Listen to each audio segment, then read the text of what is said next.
Hello everyone. तो कैसे आप सब, स्वागत करता हूँ आप सबका आपके अपने ही चैनल स्टडी बडी में। तो आज के इस वीडियो में हम बात करने वाले हैं मध्यकालीन भारत में शिक्षा। इससे पहले हमने प्राचीन भारत में शिक्षा के बारे में बात कर लिया। अगर आपने उस वीडियो को नहीं देखा है तो देखिए यहाँ पर आई लिंक फ्लैश हो रहा होगा, इसके क्लिक करके भी जा सकते हैं। अदरवाइज आपको डिस्क्रिप्शन बॉक्स में भी उसका लिंक मिल जाएगा। बहुत ही ईजी लैंग्वेज में उसे बताया गया है, जिससे कि आपको किसी बुक की जरूरत नहीं पड़ने वाली है। कंटेम्प्रेरी ऑफ इंडिया के लिए कोई बुक की जरूरत नहीं पड़ने वाली है। शुरू से लेकर अंत तक पूरा वीडियो देखिए, आपको बहुत ज़्यादा हेल्पफुल मिलेगा।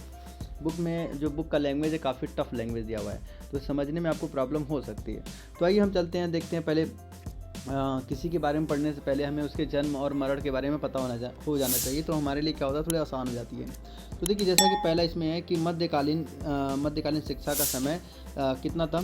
1206 से लेकर 1757 के बीच तक रहा। जो मध्यकालीन शिक्षा रहा वो 1206 से लेकर 1757 तक रहा चला। ठीक है, फिर उसके बाद हम बात कर लेते हैं कैसे आया इंडिया में।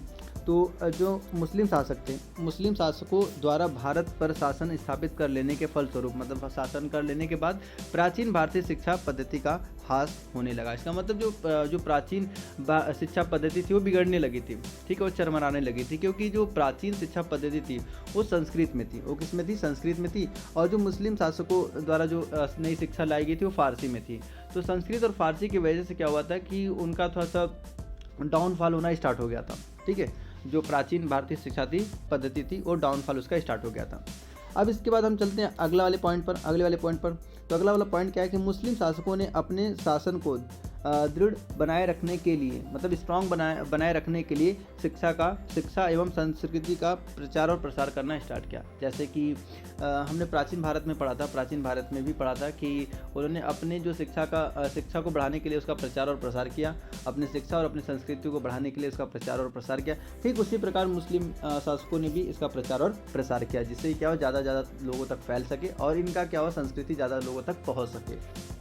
अब उसके बाद उनके द्वारा इस दिशा में किए गए प्रयासों के फलस्वरूप देश में एक नई शिक्षा व्यवस्था अर्थात इस्लामिक शिक्षा पद्धति का विकास हुआ। ठीक है, उनके ऐसा करने से हमारे देश में एक नया शिक्षा पद्धति आ गई। ठीक है, तो अब इसको थोड़ा और डिटेल में पढ़ते हैं। ये थोड़ा मेन आपका मेजर पॉइंट था। अब इसके बाद हम डिटेल में पढ़ते हैं कि मध्यकालीन भारत में मुस्लिम शिक्षा की व्यवस्था, कैसी उनकी व्यवस्था रही, उसके बारे में हम पढ़ने वाले कैसे उनकी व्यवस्था रही। तो देखिए, पूरे जो शिक्षा प्रणाली थी उसे दो भागों में डिवाइड किया गया था। पहला था प्रारंभिक शिक्षा, और दूसरा था आपका उच्च शिक्षा। ठीक है, जो प्रारंभिक शिक्षा थी वो मकतब में दी जाती थी, और जो उच्च शिक्षा थी वो मदरसे में दी जाती थी। जो प्राइमरी शिक्षा वो मकतब में दी जाती थी, और जो हायर शिक्षा थी उसको कहाँ दी जाती थी, वो मदरसे में दी जाती थी। तो इसके बाद हम बात करने वाले हैं इसकी प्राइमरी शिक्षा के बारे में। आइए प्राइमरी शिक्षा के बारे में पहले बात कर लेते हैं। तो देखिए, जो प्राइमरी शिक्षा का मतलब मकतब, तो मकतब अरबी भाषा के कुतुब शब्द से बना है। किससे बना हुआ है? कुतुब शब्द से बना हुआ है। ठीक है, जो मकतब है वो कुतुब शब्द से बना है, जिसका अर्थ है लिखना।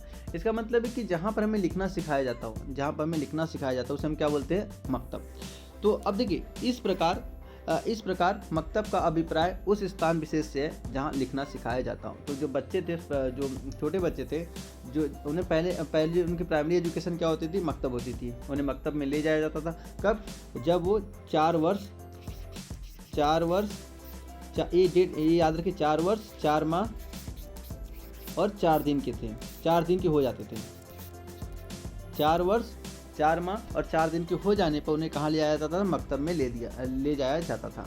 ठीक है, अब इसके बाद देखिए आगे हम पढ़ते हैं इसके रस्म के बारे में। बिस्मिल्लाह रस्म, जैसे कि हमने प्राचीन भारत में पढ़ा था उपनयन संस्कार। हमने क्या पढ़ा था? उपनयन संस्कार। वैसे इसमें क्या था? एक बिस्मिल्लाह संस्कार बोल लीजिए, बिस्मिल्लाह रस्म बोल लीजिए।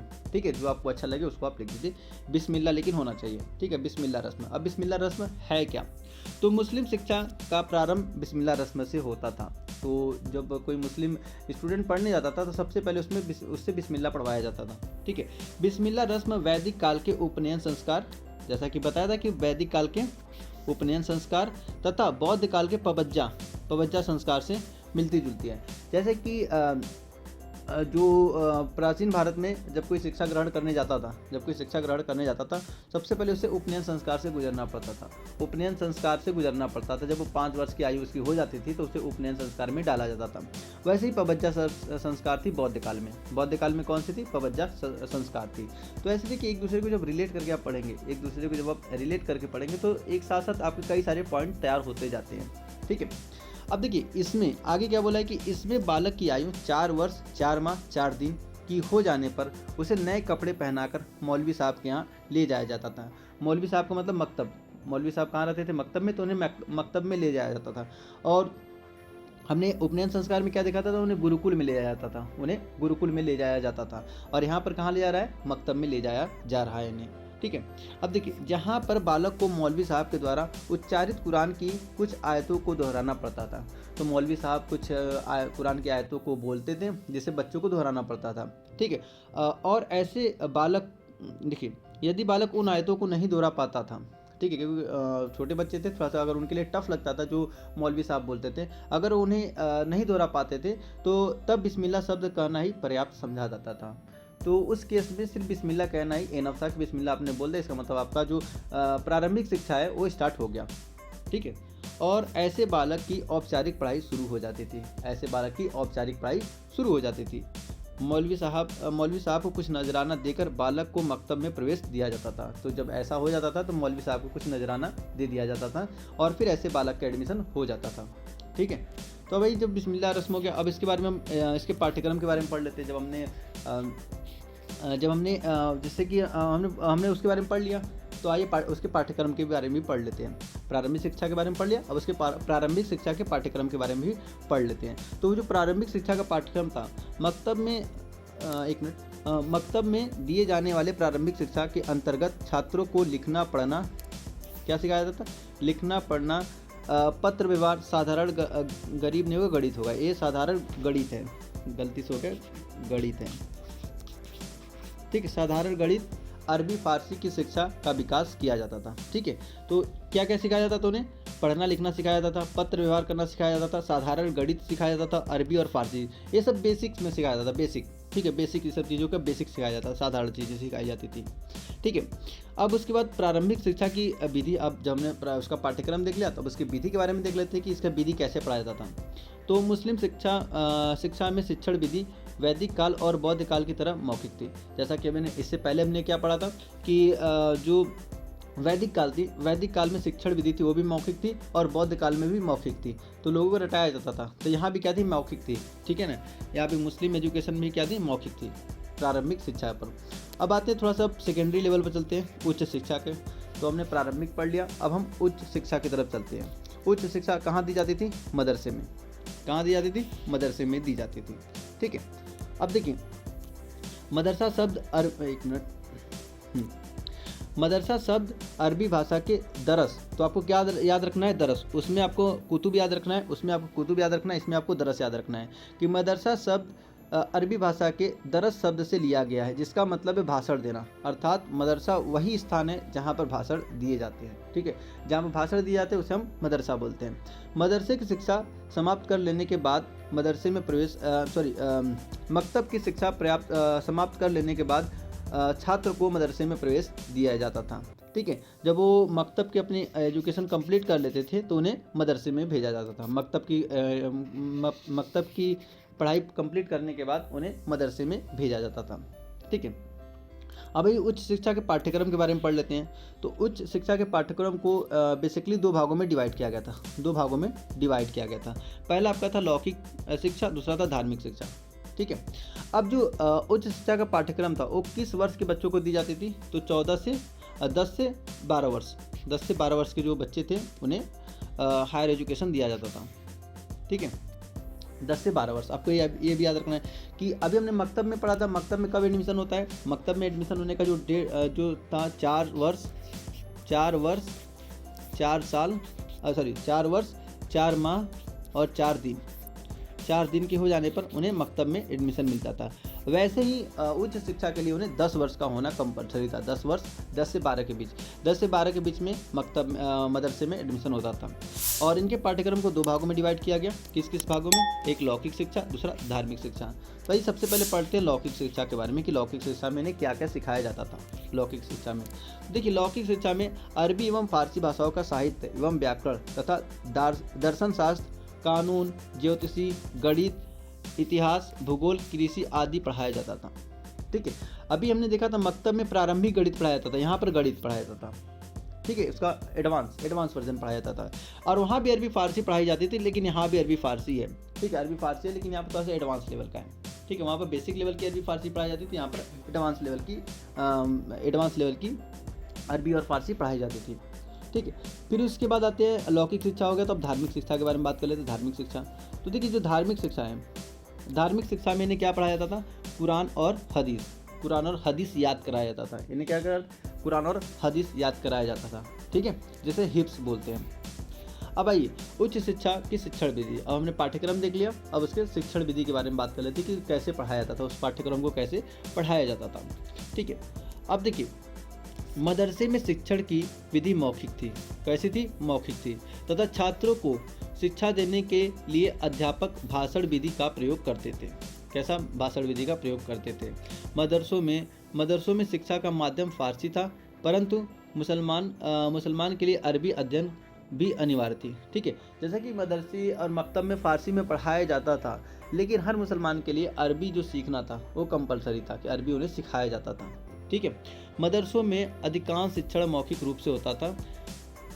हाँ, मदरसों में अधिकांश शिक्षण मौखिक रूप से होता था, जिसमें उनको कुरान की आयतों को याद कराया जाता था। था। ठीक है, अब ये थोड़ा गुरु शिष्य संबंध के बारे में पढ़ लेते हैं। जैसा कि हमने उसमें भी देख लिया था, वैदिक युग में भी देखा था, वैदिक काल में भी देखा था कि गुरु शिष्य के संबंध। वैसे यहाँ भी आपको गुरु शिष्य के संबंध, तो ये टॉपिक सब में लिखना है। ठीक है, जितने भी आपका शिक्षण विधि आएगा सब में लिखना है। तो जो गुरु शिष्य के संबंध काफ़ी इनमें अच्छा था।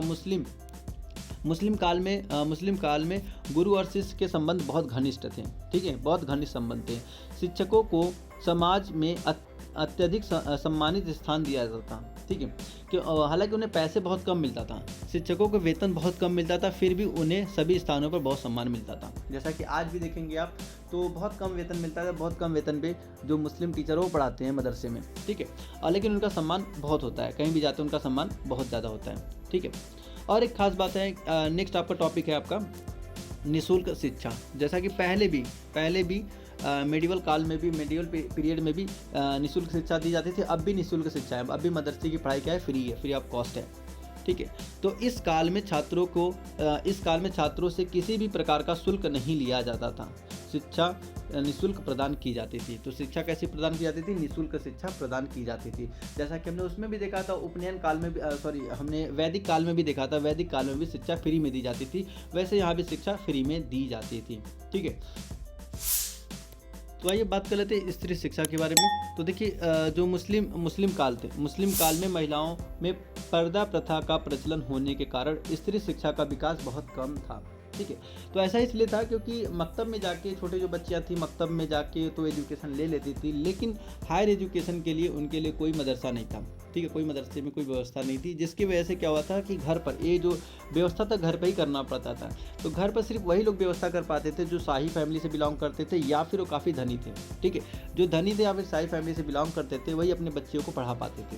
तो ये आगे पढ़ते हैं कि मुस्लिम काल में महिलाओं में पर्दा प्रथा का प्रचलन होने के कारण शिक्षा का विकास बहुत कम था।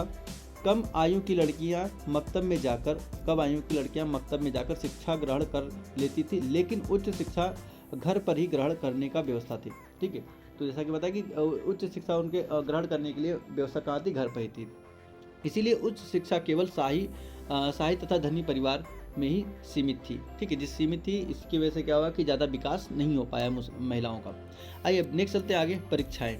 ठीक है, जैसा कि हमने उसमें भी देखा था परीक्षाएं, अब यहाँ पे भी परीक्षाएं देख लेते हैं। तो परीक्षाएं में क्या है कि मध्यकालीन शिक्षा में छात्रों के किसी भी प्रकार की परीक्षा व्यवस्थित परीक्षा प्रणाली नहीं थी। किसी भी प्रकार की जो व्यवस्थित थी, व्यवस्थित जैसे आज के दौर में क्या है, एक तरीके से एकदम व्यवस्थित परीक्षा प्रणाली है, लेकिन पहले ऐसा नहीं था। ठीक है, शिक्षण अपने विवेक से छात्रों को अगली कक्षा में भेजता था। जैसे टीचर को लगता था कि नहीं ये इस काबिल होगा कि नेक्स्ट क्लास में जा सकता है, तो अपने काबिलियत के हिसाब से वो बच्चों को भेजता था। ठीक है, अब आइए जब परीक्षाएं नहीं होती थी, फिर उसके बाद उपाधि के बारे में बात कर लेते हैं। तो देखिए, मुस्लिम काल में शिक्षा समाप्ति के बाद छात्रों को उपाधि प्रदान की जाती थी। अब उपाधि किस तरीके का प्रदान की जाती थी, तो जो तर्कशास्त्र एवं दर्शन शास्त्र के छात्र को, मतलब जो तर्कशास्त्र और दर्शन शास्त्र पढ़ लेते थे, उन्हें हम फाजिल बोलते थे। उन्हें क्या बोलते थे? फाजिल बोलते थे। या एक तरीके से भी बोल सकते हैं, जिन्हें तर्कशास्त्र और दर्शन शास्त्र आता था उन्हें हम फाजिल बोलते थे। और इनके साथ साथ जिसे धर्मशास्त्र आता था उन्हें आलिम बोलते थे। ठीक है, तर्कशास्त्र, दर्शन शास्त्र प्लस धर्मशास्त्र, जिन्हें तीनों का नॉलेज थी उन्हें हम आलिम बोलते थे। और तर्कशास्त्र, दर्शन शास्त्र, धर्मशास्त्र और साहित्य, जिन्हें इन चारों का नॉलेज होता था उन्हें हम काबिल बोलते थे, उन्हें हम काबिल की उपाधि देते थे। ठीक है, तो इस वीडियो में इतना ही है। बाकी हम, अगर आपको वीडियो जैसा भी लगेगा कमेंट करके ज़रूर बताइएगा, अपने फीडबैक ज़रूर दीजिएगा, क्योंकि आपके फीडबैक से हमें मोटिवेशन मिलता है। हाँ, अच्छा लगा हो, बुरा लगा हो, जैसा भी लगा हो, फीडबैक में ज़रूर बताइएगा, जिससे कि नया वीडियो जल्द जल्द आप तक लाते रहें। और अगर चैनल को पर पहली बार विजिट करें तो चैनल को सब्सक्राइब करने के साथ ही साथ बेल आइकन को प्रेस कर लीजिए, ताकि जब कभी नया वीडियो मैं अपलोड करूँ आप तक नोटिफिकेशन मिलता रहे। तो मिलते हैं नेक्स्ट वीडियो में, तब तक अपना बहुत ख्याल रखिए। Thanks for watching.